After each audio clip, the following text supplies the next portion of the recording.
Mr. Kasparov, first of all, welcome back to Romania. How did you find the city in this quite agitated period? City looks the same, Looks the same. and people look the same, but it seems to me that there are many underlying problems because the vote on Sunday was another demonstration that people were fed up with the status quo, and I think it's quite symptomatic that we are now witnessing the very similar processes in the United States, in Great Britain, in Germany, now in Romania. That sends us a message that the old ways do not work, and the traditional parties, they fail to work for people, for the voters, and voters sending very strong signal. So I spoke to a few people here, and it seems that there is, again, kind of a confusion. Because it's the,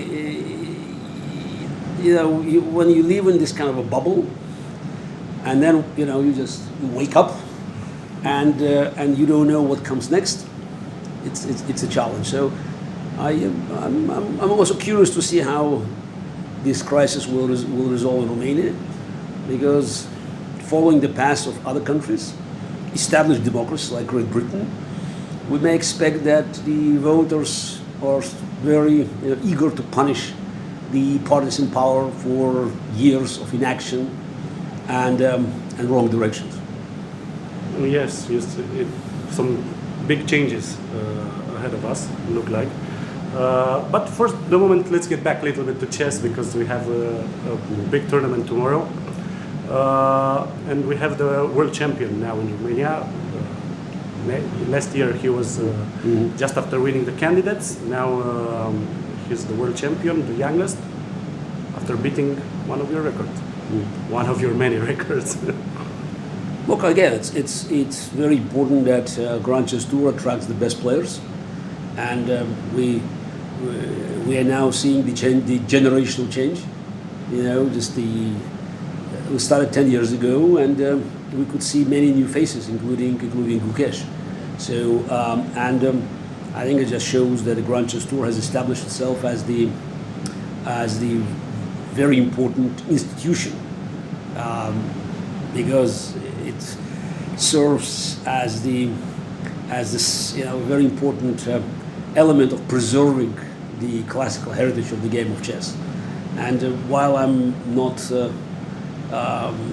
comfortable predicting the outcome of the tournament, I can tell you exactly what's going to happen. There will be a lot of fight, and I think it's important that almost every player could be on top of the tournament. So it's a great accomplishment to have such a system, and of course I'm very grateful to Superbet for building the European part of this network. So from Warsaw to Zagreb and to Bucharest, and also now this year we are coming back to the old system with the final, which is going to take place in Brazil. So that's a further expansion of the tournament, making it truly worldwide. Yes, a World Cup of Chess. Yeah, it's a pity that Magnus doesn't take part in the whole cycle, but he always appears and in rapid section. So that's why I think we can easily count him in. That means that all the best players are just part of this system. Yes, Romania obviously wants to see Magnus, but we understand that it doesn't depend on it. The classical chess is the problem. Then you have to change the strategy of the tournament. Yes. So you can't have everything. So just you have two choices. Yes.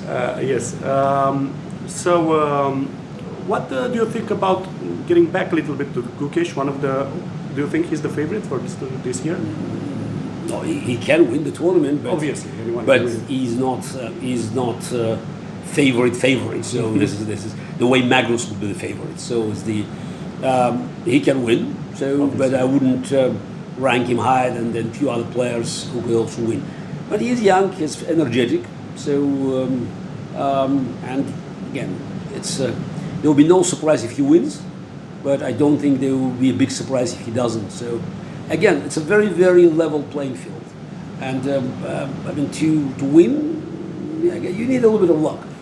Was it a surprise for you him winning the championship against Ding Liren? No, but Ding has been declining steadily. So it's the Ding Liren. Even when he beat the Pomnishi in the previous match, he was a very pale shadow of what was Ding prior to COVID pandemics. I think 2018, 2019, Ding was on the way up, and I thought he could even beat Magnus probably. I mean, it was really just very fresh impression, and the way he played, it was really very promising. And after pandemics, he lost his touch. So the match was roughly equal, but Kesh was younger, and I think he deserved to win. So because Ding was too tired, and I mean somehow from the Grand Chess 2 perspective, it was good because now we have the champion, and let's be honest, it's much more intriguing and entertaining to have Gukesh than Ding. Obviously. How was it in Poland? A big surprise with Fedorsev? I was not in Poland. I watched, this is because I just couldn't come to Europe all the time. Yes. I watched it and I just, make comments. I have to say it's not just he won. He's a good, solid, rapid player, rapid and blitz. The way he won. This is good. So that's when you have a young player. It's okay, relatively young by modern standards. So repeating Magnus' accomplishment, it was one of the highest performances in Grand Chess 2 for the history of Grand Chess 2, and the style he played, good. Again, that's a beauty of Grand Chess 2. We have wild cards in rapid, and if wild card is Magnus, nobody's surprised. But exactly. But here you had a wild card who just took the first prize. It was a huge, gap between the winner and the second place. So again, it's entertaining. This is what important. People pay attention. People lining up just to watch these games, to get signatures from the top players. So I'm very, very pleased. Okay, getting back to politics a little bit, I was thinking about this elections in Romania. The guy who stepped up, George Simeon, there are a lot of talks that he's close to Russia. How does that feel in your perspective, in West's perspective? More important, I would say. Look, I cannot say anything for the West. Just as for my perspectives, is that I don't know how much of what he's saying it's his real beliefs or some politicking, trying to win some votes here. But in any case, anybody who is playing this kind of games, that makes me really worried, because any way to support Putin's criminal war, should be a signal. It's like the red light, and I think it might have serious consequences for Romanian politics and for politics for the whole region. If you have potentially president who finds excuses for Putin. Exactly. Excuses. Yeah, I do understand. There's a political element of that, but even if it's a political element, I find it very disturbing. Putin is conducting criminal war in Europe against Ukraine, and failure to condemn it unequivocally. That's sends a wrong signal. So we'll see what comes next. I think statistically, again, if you look at the patterns in other countries. If the turnout in the second ballot will go up, I think he'll lose. So this is, but again, it's up to the voters. You had 53%, just over half of the people voted. So do they believe it's a real threat? Somehow it's a test for Romanian democracy. Big test. Also for connections between average Romanian voters and European Union. I think the parliamentary elections show that many Romanians believe, your country belongs to Europe. I also believe so. Now they have a chance to prove it. So this is because it's very clear that if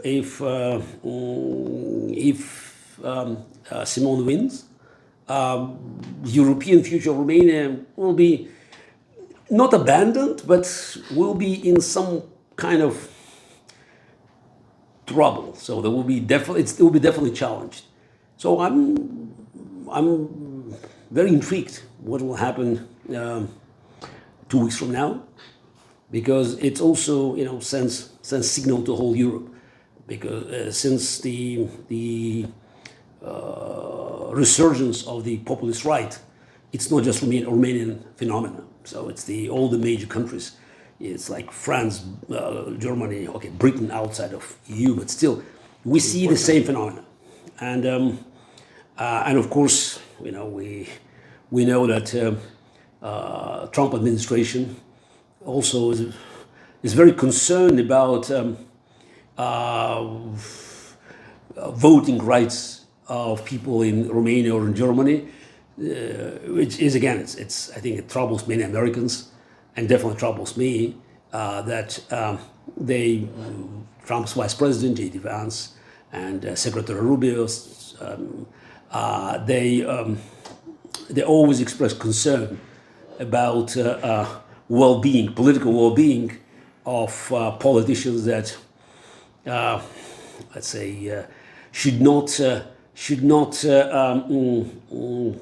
be on their, on the top list of their concerns. Yes, actually, this is another question, because since last year, this big thing changed in the world with Donald Trump. How is that in America, and how is it, especially for you as living in America? Well, Trump presidency is a test for America, and we'll see. So if American democracy could digest it, because many American institutions now, they are on direct attack. Trump administration has its own agenda, and by the way, it's not accidental. Trump somehow was inevitable, because the far left policies of Obama and Biden pushed many Americans to the right, and Trump somehow became a beneficiary. It was just like Simeon, actually, of this frustration. Somehow. But Trump has a it's a system behind him, the concept of basically abandoning the American constitutional republic.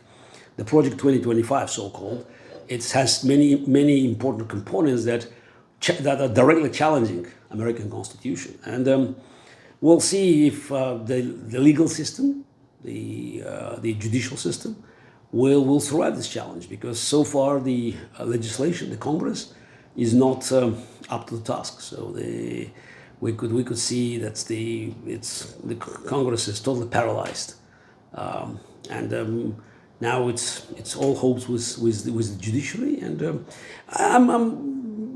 I still believe American democracy is too strong to be demolished even by Trump. But it's the fact that we have this challenge. It's already clear indication that things are not so easy.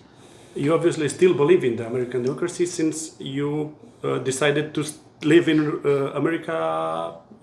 You don't think about leaving America. I'm not. Look, anything can happen, but I'm not doing it as my own. So I live in there on green card.